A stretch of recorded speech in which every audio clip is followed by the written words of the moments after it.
Hola, muy buenas tardes. Así es, estamos con Roberto Baradel en la sede de SUTEBA en Capital Federal para hablar acerca de las amenazas que ha sufrido él y su entorno familiar una vez más previo al arreglo de las paritarias antes que comiencen las clases y nuevamente vía mail. Roberto, muy buenas tardes. Cuéntenos acerca de estas amenazas, por favor. Bueno, un mail con características similares a las anteriores, diciendo que manejan los medios, que manejan la justicia, que tienen el gobierno, que van por el sindicato y van por mí, que van a exponer a mi familia, que pueden hacer lo que quieren, que me calle la boca, que están perdiendo la paciencia y yo el tiempo de callarme la boca. Así que la verdad que es un hecho gravísimo en la democracia, más teniendo en cuenta que son amenazas que vienen del año pasado, que hay una casilla, que no se determina quién es el responsable, no se está investigando con la profundidad que tiene que investigarse, y yo creo que es parte del clima que genera el gobierno, un clima de persecución, antisindical, de falta de respeto. El tema de la eliminación de las paritarias a nivel nacional es una agresión a los docentes, negar una paritaria libre para establecer un piso salarial nacional. Después las declaraciones del ministro, en lugar de fundamentar la medida que toman con argumentos sólidos, incurren en la chicana, en la descalificación. La verdad que es un clima de intolerancia, un clima que genera el gobierno de autoritarismo, de querer imponer las cosas y que genera estas cosas. Por eso nosotros somos muy prudentes, la justicia tiene que determinar quién ha realizado estas amenazas, nosotros no podemos decir quién es la persona, pero no tengo la menor duda que se generan a partir del clima que propicia el gobierno. Gabriel Antonio, ya los está escuchando Roberto Baradel. Roberto, ¿cómo le va? Antonio Fernández Llorente, Gabriela Carchac, los saludamos. Realmente es gravísimo el hecho, Roberto. Es gravísimo. Porque, digamos, no es tan difícil localizar una casilla de mail. No. En la modernidad, en estos tiempos, no creo que sea tan complicado. No, para nada, y con todos los recursos. Imagínense que mandan un Twitter o una cosa en Twitter que amenazan al presidente y en 2 días están entrando haciendo allanamiento a las casas y acá hace un año, va a ser 1 año y medio. Roberto, ¿qué tal? Buenas tardes. La denuncia de cibercrimen, me imagino, ya está hecha. ¿No se han encontrado los responsables? La denuncia todavía no la efectuamos, sí lo mandamos a delitos informáticos, claro, que es la metodología que establecimos con ellos y con el juzgado cuando llegaban las amenazas, inmediatamente a delitos informáticos, como está de feria ahora el juzgado, igual el lunes vamos a presentarla en el juzgado de turno. Claro. Ahora, Roberto, porque también llama la atención es que los tiempos, ¿no? Casualmente se da la firma del decreto, se elimina la paritaria nacional, a CETERA se la equipara con gremios chicos, inclusive, caber con todo respeto por todo gremio, ¿no? Pero CETERA era la que encabezaba la paritaria nacional y sus amenazas. O sea, es como que está todo concatenado. La desafiliación, invitar a desafiliar en la provincia de Buenos Aires, son una serie de hechos que son así. Lo de quitar la representación a CETERA no se la van a quitar porque la representación se la otorgan los afiliados, a CETERA o cualquier otro sindicato, y el ministro no puede. ¿Quién es el ministro de Educación para determinar, o el presidente, cuántos trabajadores representamos? En las mesas paritarias tenemos que estar sentados todos los gremios, porque nosotros creemos en el tema de la libertad sindical y que cada trabajador que elija un gremio tiene que estar representado, pero estamos sentados representando a todos los docentes que decidieron afiliarse a cada organización. Esto es así. Pero bueno, es producto de la intolerancia del gobierno y del autoritarismo, no tengo la menor duda. Yo miraba un tuit del presidente Mauricio Macri de septiembre del 2015 que hablaba de lo importante de las paritarias, del diálogo con los sindicatos, de poder sentarse en un lugar, todo lo contrario. Otro tuit hablando de los docentes, el esfuerzo que hacían, el reconocimiento que tienen que tener, les niega la paritaria, la discusión salarial. Entonces, dicen una cosa ante los medios y después hacen otra muy diferente. Roberto, quiero, antes de seguir tratando este tema que es importantísimo con respecto a lo que usted llama la embestida contra los sindicatos, volver al tema de sus amenazas, porque tiene amenazas a usted, su familia, hasta su nieta del año pasado, y me dice que todavía tampoco Cibercrimen encontró a los responsables de esas amenazas. Nosotros hemos tenido hasta copia de esa amenaza, tampoco de la que sucedió hace pocas horas. No, tampoco, ninguna. Se dieron el año pasado, cuando fueron momentos complejos de la paritaria, de mucha tensión, se dio cuando nosotros salimos a reclamar por Santiago Maldonado, por la aparición con vida de Santiago Maldonado, y ahora en este momento de tensión cuando derogan la paritaria nacional. Y lo único que nos informaron en el juzgado, que es un sitio, las casillas, los correos salen de un sitio que está radicado en Panamá, pero nada más. ¿En Panamá? En Panamá, sí. Claro, lo que pasa es que, a ver... ¿Trolls? Claro, son trolls. Es como cuando vos llamás para una empresa determinada, te atiende un panameño. Claro. Arman los trolls en Panamá, en cualquier lugar del mundo. Es parte de lo que es la impunidad, ¿no? Lugares que son propicios de eso, ¿no? Claro. En países que son propicios para hacer esas cosas, para tener cuentas offshore, para hacer un montón de cuestiones que tienen que ver con la ilegalidad, ¿no? ¿Están con custodia? Sí. ¿Toda su familia? No personal, sí en la vivienda. Ahora, digamos, qué mal habla de nuestro país, ¿no? Que un secretario general de un gremio tenga que tener custodia porque hay amenazas contra él y contra sus hijas, ¿no? Realmente su familia. Habla muy mal de nosotros como país. Usted, Baradel, es un dirigente, es un representante. Entonces habla muy mal de nosotros como país, ¿no? Sí, el año pasado le digo en la paritaria que la verdad que es una cosa que nos reconfortó y nos emocionó mucho, además de la custodia policial, durante todo el proceso de paritaria, a la mañana y a la noche, se plantaban maestros en la puerta de mi casa a cuidar a mi familia. Así que, bueno, eso nos ayudó mucho, yo creo que eso lo deben haber visto, ¿no? Una cosa increíble en democracia, porque una paritaria es una institución de la democracia. No estamos a ver, ¿cuál es el delito que estamos cometiendo? Decirle al gobierno que no cuando quieren plantear un salario a la baja, que no queremos perder poder adquisitivo del salario, queremos mejores condiciones para los trabajadores. Eso es tan grave en un país democrático, tiene que ser parte de la regla del juego, ¿no? Ahora, a mí lo que me parece hasta preocupante es que por decreto se anule esto, una ley, por un lado, y por otro lado me parece preocupante porque, a ver, la sensación que uno tiene es que ahora el enemigo son los convenios colectivos de trabajo.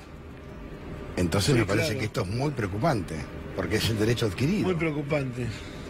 Y yo siento que aquellos representantes que levantamos la voz defendiendo los derechos de los trabajadores y diciéndole al gobierno con las políticas de ajuste con los trabajadores no, pasamos a ser automáticamente enemigos del gobierno, que no debería suceder. En todo caso, podemos tener miradas que distan mucho de la realidad. Ahora nosotros tenemos un rol, que es defender a los trabajadores, y el gobierno ese rol lo tiene que aceptar.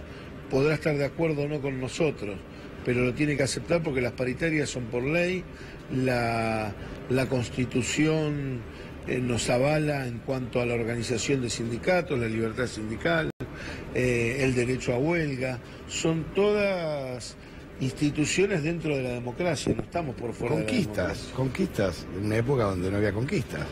De hecho, el 14 de la Constitución se crea para que las conquistas queden plasmadas en la Constitución Nacional, que tengan rango constitucional. No se puede ir por sobre la Constitución. Conquistas históricas de los trabajadores. Esa es la preocupación, ¿no? Pero para mí el sano equilibrio de la República. Una vez Alfonsín, en una rueda de prensa, nos decía que el sano equilibrio de la República estaba entre él, Ubaldini y Cafiero. Si no había oposición, no había gremios en un país como la Argentina y no había un gobierno, no había un sano equilibrio. A mí me parece que pasa por ahí el equilibrio republicano. Sí, estoy absolutamente convencido que pasa por ahí, ¿no? Qué importante eso, ¿no? El tema de la representación, el tema de los trabajadores, tener en cuenta la oposición y por supuesto al gobierno que que ha ganado las elecciones. Por supuesto, ahora, con todo respeto. Que haya ganado las elecciones no le da cheque en blanco para pasar por arriba y no respetar al resto de los ciudadanos. Bueno, de hecho lo ha sentido porque ha pospuesto la discusión de esta reforma laboral, en la que justamente uno de los puntos indica que los derechos adquiridos dentro del salario, bueno, podrían no solo al momento de un despido, por ejemplo, o de discutir una indemnización. Y digo, esta discusión se ha pospuesto para abril, o para mayo, o para cuando se logre el consenso. ¿Por qué cree que ha dado este pasito para atrás el gobierno en esa lucha? Porque sufrió una derrota política muy importante el año pasado con el tema de la reforma previsional. Obtuvo una victoria pírrica dentro de la legislatura, muy ajustada, pero un quiebre en gran parte de la sociedad que todavía tenía expectativas con el gobierno.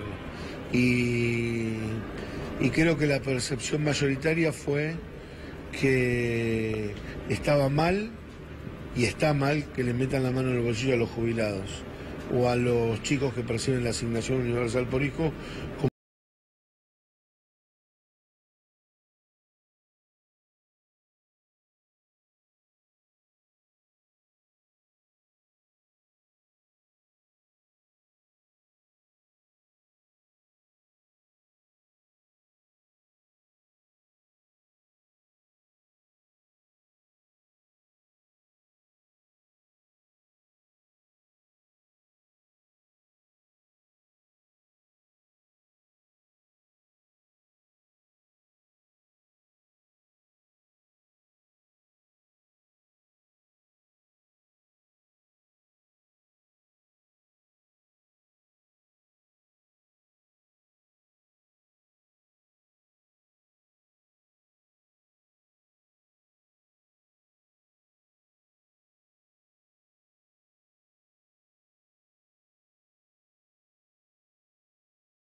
Recurre a la descalificación, a la chicana.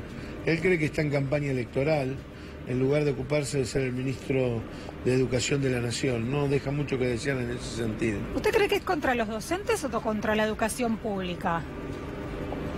Yo creo que es contra los docentes, contra las organizaciones sindicales que representamos a los docentes y porque quieren cambiar lo que es la concepción de educación pública de este país, que nosotros entendemos que es un derecho social y que la educación tiene que servir como finalidad, tiene que formar ciudadanos críticos que aporten, ¿no?, con los conocimientos necesarios, indispensables, para no solamente para el desarrollo individual, sino para que aporten al desarrollo social, al desarrollo comunitario, al desarrollo colectivo, ¿no?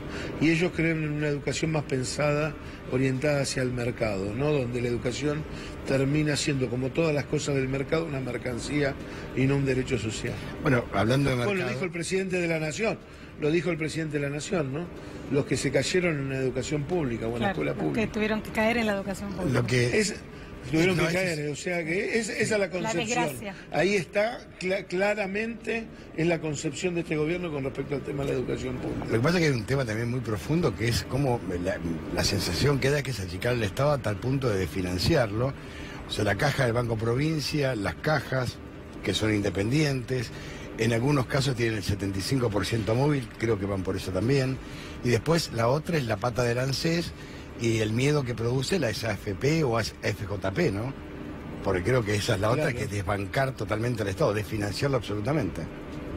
Yo creo que ese es el paso que quieren dar, ¿eh? Van en ese proceso, la reforma provisional apunta a eso, apunta a que un día nos digan, miren, no es sustentable, no podemos sostenerlo desde el Estado, hay que volver a la jubilación privada. Estoy absolutamente convencido, porque ellos piensan en términos de negocios.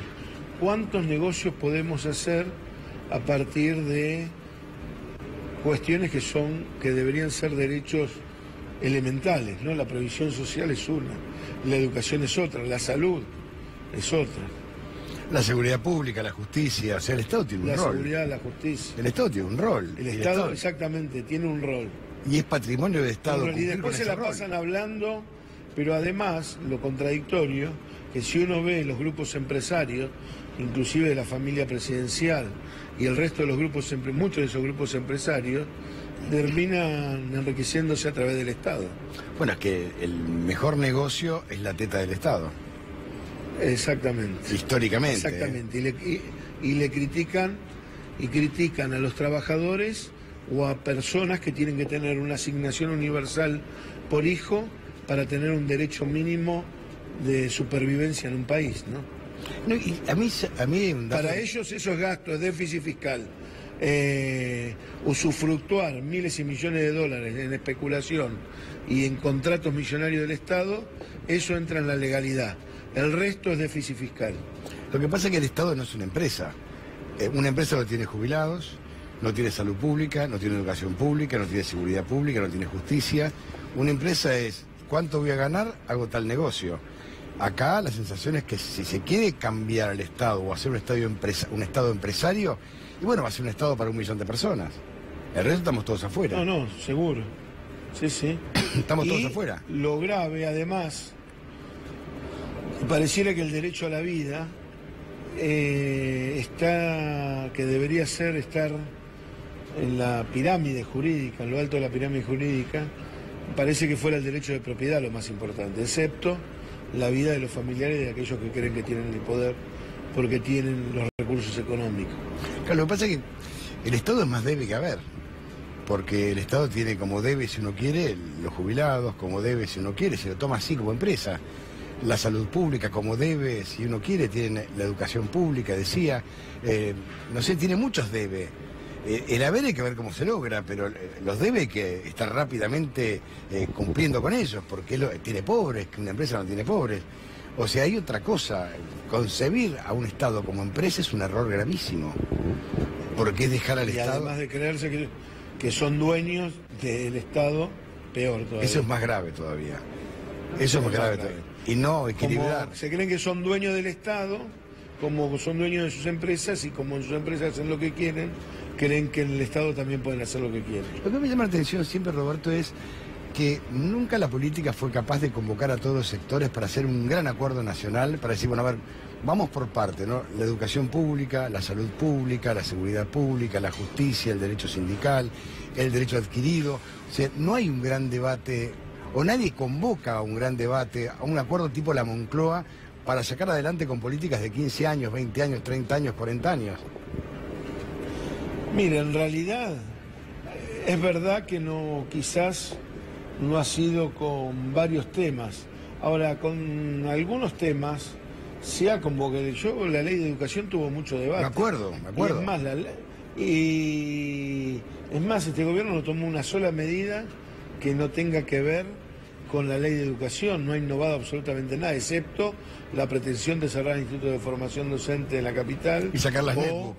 De eliminar, claro, de sacar las netbook o eliminar el tema de lo que eran horas de teoría en cada una de las escuelas y enviando a los chicos a trabajar a cualquier lugar, ¿no? Pero además lo que marca, profesionalizante. Lo que marca Sí. un desconocimiento total de lo que es la educación, porque en esta supuesta universidad en la que pretendían centrar los 29 centros de formación docente de la capital federal, pretendían tener todos los estudiantes y todas las carreras, educación física, arte, no sé, las escuelas de danza, plástica, la formación inicial y la formación docente primaria y secundaria, todo en un mismo lugar.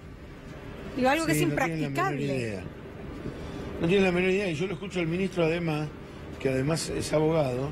Yo digo, o mienten descaradamente o tienen un desconocimiento de las leyes, por ejemplo, diciendo la nación no paga sueldo, paga un trayecto del salario docente a todos los docentes del país, que es el Fondo Nacional de Incentivo Docente, y lo ha congelado ahora, porque como no nos da la posibilidad de discutir en paritaria, se estableció, ahora lo ha congelado para todo este año, o sea que ya de un decreto además está estableciendo un recorte del 25%, que fue la inflación del año pasado, del poder adquisitivo de ese incentivo docente. Después, que la educación es responsabilidad de las provincias. No leen la ley de educación, habla la Ley Nacional de Educación de un sistema educativo nacional, donde es responsable el Estado Nacional y los estados provinciales. Ni siquiera se detienen a leer las leyes. Con el tema de la representación, como decíamos anteriormente, eso lo plantea la ley de asociaciones sindicales, lo plantea la ley de paritaria, no lo planteamos nosotros porque tenemos más acuerdo o menos acuerdo con un gobierno. La representación es proporcional, es como si en la Cámara de Diputados el que saca el 50% tiene la misma representación que el que saca el 20%. Va en contra de la democracia eso. Y ellos insisten con este tipo de cuestiones. Roberto, le mando un fuerte abrazo, toda la solidaridad nuestra. Un abrazo grande por usted con su familia y para su familia, ¿no? Gracias por esta nota y también a Sol Urroz, gracias, ¿eh? Bueno, muchísimas gracias por la solidaridad, me siento muy acompañado por todos ustedes. Gracias. Gracias, ¿eh? Sol, gracias. Hasta luego.